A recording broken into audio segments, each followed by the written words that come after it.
বঙ্গভবনের পরিণতি কি হতে যাচ্ছে, এই প্রসঙ্গটা নিয়ে আপনাদের সামনে কথা বলবো। এই মুহূর্তে বেশ উদ্বেগের সাথেই আপনাদের সামনে কথা বলতে এসেছি। কারণটা হচ্ছে যে বঙ্গভবনের পরিণতিও ঠিক গণভবনে যে পরিণতিটা করেছিল হায়নারা, সেই পরিণতি করবার একটি ষড়যন্ত্র শুরু হয়েছে। আপনারা ইতিমধ্যেই জানেন যে মহামান্য রাষ্ট্রপতিকে সরিয়ে দেবে ষড়যন্ত্রকারীরা, এমন পরিকল্পনা ইতিমধ্যে প্রকাশ্যে এসেছে, প্রকাশ করেছে। মহামান্য রাষ্ট্রপতিকে সরিয়ে দিয়ে কাকে রাষ্ট্রপতি বানানো হবে সেই পরিকল্পনাকারীরা ইতিমধ্যে প্রকাশ করেছে। ডক্টর ইউনূস রাষ্ট্রপতি হবেন কিংবা বেগম খালেদা জিয়া রাষ্ট্রপতি হবেন। এই রাষ্ট্রপতি হবেন তাদেরকে কিভাবে হওয়ানো যাবে? কারণ বর্তমান রাষ্ট্রপতিকে অপসারণ করবার সাংবিধানিক সকল পন্থা, সকল দরজা বন্ধ। সাংবিধানিক পথ যখন বন্ধ, তখন অসাংবিধানিক উপায়ে মহামান্য রাষ্ট্রপতিকে অপসারণ করবার একটা প্রচেষ্টা পরিলক্ষিত নিয়েছে এরা। সেটি কেমন? সহিংসতার পথ। আরেকটি মেটিকুলাস ডিজাইনের মাধ্যমে এই রাষ্ট্রপতিকে অপসারণ করা হবে এবং রাষ্ট্রপতিকে অপসারণ করে প্রধানমন্ত্রী শেখ হাসিনাকে নিরাপদে ভারতে রেখে আসা হয়েছে। মহামান্য রাষ্ট্রপতিকে হয়তো সেটিও হবে না, তাকে অ্যারেস্ট করা হতে পারে কিংবা তাকে হত্যা করা হতে পারে, এমনটাও হতে পারে। এই পরিকল্পনা নিয়ে এগুচ্ছে। গোপন সূত্রের বরাত দিয়ে জানা যাচ্ছে যে 3 জুলাই অর্থাৎ আগামীকাল 2025 তারিখে বঙ্গভবন অভিমুখে একটি পদযাত্রা করার চূড়ান্ত প্রস্তুতি নিচ্ছে।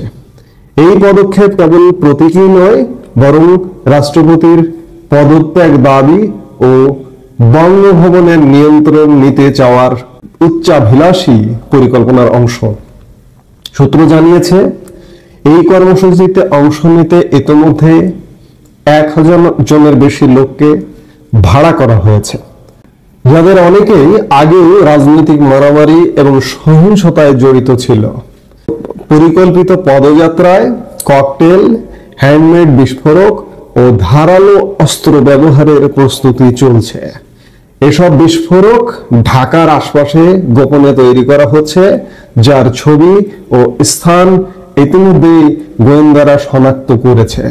পরিকল্পনা অনুযায়ী নারীরা সামনে থেকে শুধু স্লোগান দেবে ও নিরাপত্তা বাহিনীকে সামলাবে।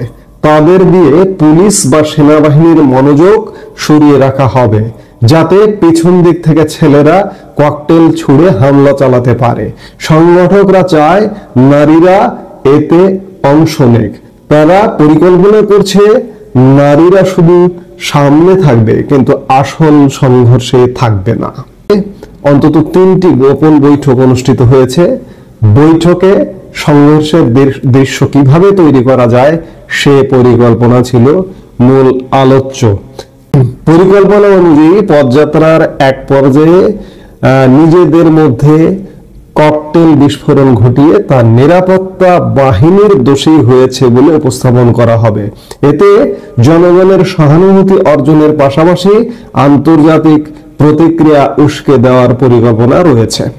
উল্লেখযোগ্যভাবে সংঘর্ষের মূল লক্ষ্য হবে ভাড়া করা লোকজন, যারা সাধারণ পোশাকে থাকবে এবং পরবর্তীতে আহত বা নিহত হলে সেটিকে গণ দমন হিসেবে প্রচার করা হবে।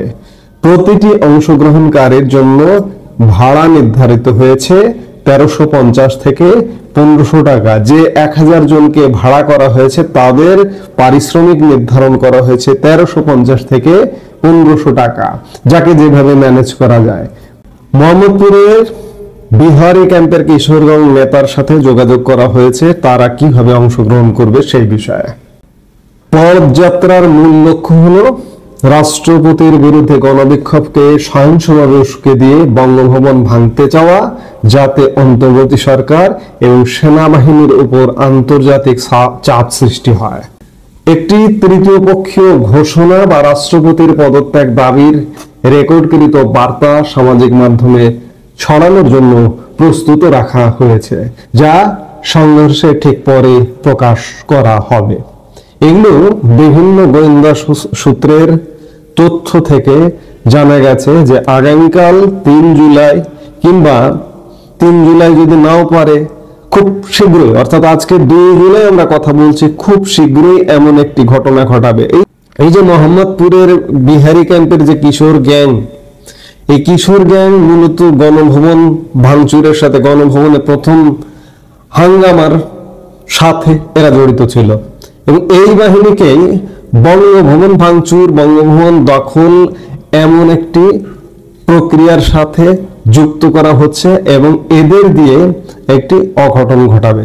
কারণ আপনারা জানেন, এই যে পিনাকি ভট্টাচার্যের কথাই বলা হচ্ছে। পিনাকি ভট্টাচার্য বাংলাদেশে বিগত 11 মাসে কি পরিমাণ সহিংসতা ঘটিয়েছে আপনারা জানেন, নতুন করে বলবার আর কিছু নেই। এখন এই পিনাকি এবং পিনাকি গঙের চূড়ান্ত পরিকল্পনা, ভাড়া করে মানুষ এনে বঙ্গভবন ভাঙচুর, বঙ্গভবন দখল করে রাষ্ট্রপতিকে অপসারণ করা। এখন প্রশ্ন, বাংলাদেশের সেনাবাহিনী কি করবে? আমরা গোয়েন্দা তথ্যের সূত্র ধরেই বলছি, সেনাবাহিনী নিশ্চয়ই পরিকল্পনা আছে যে এই যে ষড়যন্ত্র, এটিকে কিভাবে দমন করা হবে। কারণ সেনাবাহিনীর প্রত্যেকটি অফিসার, প্রত্যেকটি কর্মকর্তা যখন ভাটিয়ার এই মিলিটারি একাডেমিতে ট্রেনিং সমাপ্ত করেন, যখন থেকে নিয়মিত অফিসার হন, তখন একটি শপথ বাক্য পাঠ করেন। বাংলাদেশের সংবিধানের সুরক্ষা দেবেন, মহামান্য রাষ্ট্রপতিকে সুরক্ষা দেবেন, বাংলাদেশের প্রতি আনুগত্য থাকবেন। সেই প্রত্যেকটি অফিসার বুকের রক্ত দিয়ে হলেও দেশ রক্ষা করবেন।